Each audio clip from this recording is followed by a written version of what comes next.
ఉద్యోగుల ప్రమాద బీమాకు రేపు శ్రీకారం చుట్టబోతున్నారట. ఒక్కొక్క ఉద్యోగికి 60 లక్షల నుంచి 2 కోట్ల ప్రమాద బీమా అట. అంటే ప్రమాదవశాత్తు గనక ఆ ఉద్యోగి చనిపోతే ఆ ఉద్యోగికి ప్రమాద బీమా కింద 60 లక్షల నుంచి వాళ్ళ క్యాడర్ని బట్టి 2 కోట్ల వరకు బీమా సదుపాయం కల్పించే స్కీమ్ అన్నమాట ఇది. తాత్కాలిక ఉద్యోగులకు కూడా అమలు చేస్తారట. 25వ తేదీన ముఖ్యమంత్రి రేవంత్ రెడ్డి సమక్షంలో 14 బ్యాంకులతో ఒప్పందం జరగబోతున్నదట. 25 అంటే ఎప్పుడు? రేపు. జూలై మొదటి వారంలో హెల్త్ కార్డుల పంపిణీకి ఒక సభ పెడతారట. దానికి కూడా రాజకీయంగా వాడుకోవాలి కదా. హెల్త్ స్కీమ్ అటు ఇది. ప్రభుత్వ ఉద్యోగులకు ప్రమాద జీవిత బీమా పథకాన్ని గురువారం రేవంత్ రెడ్డి ప్రారంభించబోతున్నారు. రవీంద్ర భారతిలో మధ్యాహ్నం 3 గంటలకు నిర్వహించే సమావేశంలో ముఖ్యమంత్రి, మంత్రులు, ఉద్యోగుల సమక్షంలో మొత్తం 14 బ్యాంకులు రాష్ట్ర ప్రభుత్వంతో ఎంఓయూ చేసుకోబోతున్నాయి. అన్ని ప్రభుత్వ శాఖల్లో పనిచేసే శాశ్వత ఉద్యోగులకే ప్రమాద బీమాను వర్తింపచేయాలని తొలుత భావించారు. కానీ కాంట్రాక్ట్, అవుట్సోర్సింగ్ వంటి తాత్కాలిక ఉద్యోగులకు కూడా అమలు చేయాలని ప్రభుత్వం తాజాగా నిర్ణయించింది.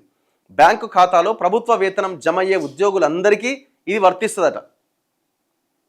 మరి బ్యాంకు ఖాతాలో ప్రభుత్వ వేతనం అంటే మరి అవుట్సోర్సింగ్ ఉద్యోగులకు రాదుగా. వాళ్ళది ఏజెన్సీలకు పోతుంది కదా. దాదాపు 10 లక్షల కుటుంబాలకు ఆర్థిక భరోసా కల్పించేలా ఈ పథకాన్ని ప్రభుత్వం రూపొందించింది.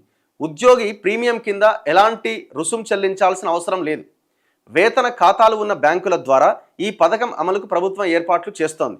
ఏదైనా ప్రమాదంలో ఉద్యోగి మరణిస్తే వేతన ఖాతా అంటే శాలరీ అకౌంట్ ఉన్న బ్యాంకులో నామినీకి 60 లక్షల నుంచి 2 కోట్ల వరకు ఈ ప్రమాద బీమా పరిహారం వస్తుంది. పరిహారం ఎంత ఇవ్వాలి అనే అంశంపై ఒక్కో బ్యాంకు పరిమితి ఒక్కొక్క రకంగా ఉన్నది.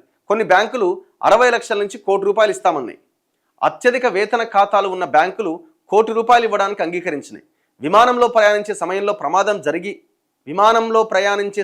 ప్రమాదం జరిగి ఉద్యోగి మరణిస్తే గరిష్టంగా 2 కోట్ల పరిహారం అందుతుందట. రాష్ట్రంలో సింగరేణి ఉద్యోగులకు బ్యాంకులు కొద్ది కాలం క్రితం ఈ పథకాన్ని ప్రారంభించినాయి. సింగరేణిలో ఇప్పటివరకు దాదాపు 45 మంది ఉద్యోగులు ప్రమాదాల్లో మరణిస్తే వారి కుటుంబాలకు ₹1 కోటి చొప్పున బీమా పరిహారం అందిందట.